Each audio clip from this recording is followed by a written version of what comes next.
చెప్పినట్లుగా మనం నేర్చుకున్నట్లయితే ఎవరైతే దేవుని మాటకు లోబడి దేవునికి ఇష్టకరంగా జీవిస్తారో వారికి క్షేమం కలుగుతుంది. మరి మార్గం ఉంటే క్షేమం, సమాధానం, సంతోషం కలిగించబడేది కదా. అంతేకాకుండా తోడుగా ఉండేటువంటి దేవుడుగా ఉంటుంది. కనుక ఆనాటి ప్రజలు మరి దేవుడు మాట వినకుండా, ఆయన మార్గంలో నడవకుండా ఆయన వ్యతిరేకంగా జీవించిన వారిగా ఉంటున్నారు. కనుక దేవుడు ప్రవక్త ఇర్మియాకు కలిగిస్తున్నాడు. ప్రజలతో నువ్వు మాట్లాడు, వారికి నా ఎందుకు భయభక్తులు కలిగి జీవించమని చెప్పు అని ప్రభు అనే పర్యాయములు ప్రవక్త అయిన ఇర్మియా ద్వారా మాట్లాడుతూ వచ్చింది. ఇక్కడ వారు ఎలా ఉన్నారు అని మనం గమనించినట్లయితే, ఈ స్థలము యెహోవా ఆలయము, ఈ స్థలము యెహోవా ఆలయం, 4వ వచనం, ఈ స్థలము యెహోవా ఆలయం అని మీరు చెప్పుకుంటున్నారు. ఈ మోసకరమైన మాటలు ఆధారము చేసుకుంటుంది.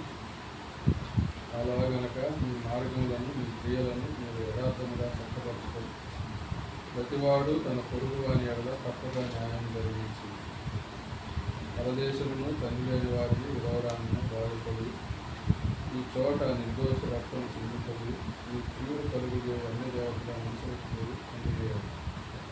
కనుక మీరు అన్ని దేవతలు ఈ లోక సంబంధమైనటువంటి దానిని ఏది మీరు కలిగి ఉండకుండా, లోక సంబంధమైన నడవడిక కలిగి ఉండకుండా, మరి నాకు ఇష్టకరంగా జీవించండి, దేవునికి ఇష్టకరంగా జీవించండి ఇర్మియా అనేక పర్యాయములు వారికి మరి హెచ్చరిస్తూ వచ్చినాయి. వారికి సువార్త ప్రకటిస్తూ వచ్చినాయి. వారికి దేవుని యొక్క ధర్మశాస్త్రాన్ని వివరిస్తూ వచ్చినాయి. వివరించినప్పటికీ వారికి మాత్రం మరి దేవుణ్ణి ప్రార్థించడం కానీ, దేవుణ్ణి ఆరాధించడం కానీ, దేవునికి ఇష్టకరంగా జీవించడం కానీ అదేమీ చేయటం లేదు. వారి ఇష్టానుసారంగా వారు జీవిస్తూ ఉన్నారు. అందుకే ప్రభు అంటున్నాడు 16వ వచనం, కాబట్టి నీవు ఈ జనము కొరకు ప్రార్థన చేయకము, వారి కొరకు మరణైనను ప్రార్థనైనను చేయకము, నన్ను బతిమాలకము, నేను నీ మాట విను. కనుక ప్రవక్త అయిన ఇర్మియాకు చెప్తున్నాను, ఈ ప్రజలు నువ్వు చెప్తూ ఉన్నావు, సువార్త ప్రకటిస్తూ ఉన్నావు, ధర్మశాస్త్రాన్ని వివరిస్తూ ఉన్నావు, మరి మంచేదో చెడేదో తెలియజేస్తూ ఉన్నావు. మరి వారి పాపములు వారు విడిచిపెట్టకుండా వారి ఇష్టానుసారంగా జీవిస్తున్నారు కనుక వారి కొరకు నువ్వు ప్రార్థన చేయొచ్చు అంటారు.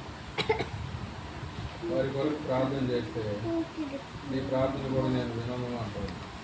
అంటే ఆనాటి ఇశ్రాయేలు ప్రజలు అంత దౌర్భాగ్యమైనటువంటి స్థితిలో ఉన్నవారుగా ఉంటుంది. చూడండి, మరి ఎదుటి వ్యక్తులు కూడా మరి భార్య కొరకు ప్రార్థన చేయొచ్చు, భర్త కొరకు ప్రార్థన చేయొచ్చు, పిల్లల కొరకు ప్రార్థన చేయొచ్చు, తల్లిదండ్రుల కొరకు ప్రార్థన చేయొచ్చు, ఇరుగు పొరుగు వారి కొరకు ప్రార్థన చేయొచ్చు. మీ ప్రార్థన కూడా నేను అంగీకరించను, వారు నా మాట వినటం లేదు, నాకు లోబడటం లేదు అని చెప్తాను. కనుక ఆయా సమయాల్లో మనం దేవుని యొక్క సన్నిధిని, సహవాసాన్ని, దేవుని యొక్క మాటను అది తిరస్కరించేటువంటి పరిస్థితి కలిగి ఉంటాం మానవ మాత్రమే. మరి అలా ఉండు ద్వారా ఎంత మాత్రం నెమ్మది లేదు. కనుక ఎప్పుడైతే దేవుని యొక్క మాటలు మనసారా అంగీకరించి మరి ఆయనకి ఇష్టకరంగా జీవించి ఆయన చూపించేటువంటి మార్గంలో నడుచు ద్వారా క్షేమం కలిగించబడేదిగా ఉంటుంది. అంతేకాకుండా మీరు నాకు జనులై ఉంటారు అని, నేను మీకు దేవుడినై ఉంటాను అంటారు. మనకి ఎప్పుడైతే దేవుని యొక్క మాట మనం వింటామో అప్పుడు ఆయన మనకు దేవుడుగా ఉంటాడు, మనం ఆయన ప్రజలుగా ఉంటాం. అందుకే దేవుడు అంటున్నాడు, మీరు యాజకులైన రాజుల సమూహము అని, రాజులైన యాజకుల సమూహం.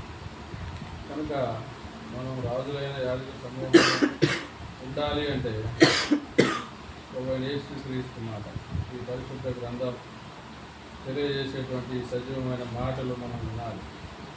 వాక్యానుసారంగా జీవించాలి. అప్పుడు ఆయన మనకు దేవుడిగా ఉంటాడు, రక్షకుడిగా ఉంటాడు, విమోచకుడిగా ఉంటాడు, మనకు ఎల్లప్పుడూ తోడుగా ఉంటాడు. కనుక అటు దేవుని యందు మనం సంపూర్ణ భయభక్తులు కలిగి ఆయనకి ఇష్టకరంగా జీవిస్తూ దేవుని ద్వారా వచ్చేటువంటి దీవెనలకు ఆశీర్వాదాలకు ఆయన ఇచ్చేటువంటి సంతోష సమాధానం క్షేమకరమైన పరిస్థితి అన్నిటికీ మనం వారసులంగా ఉండేవాళ్ళం.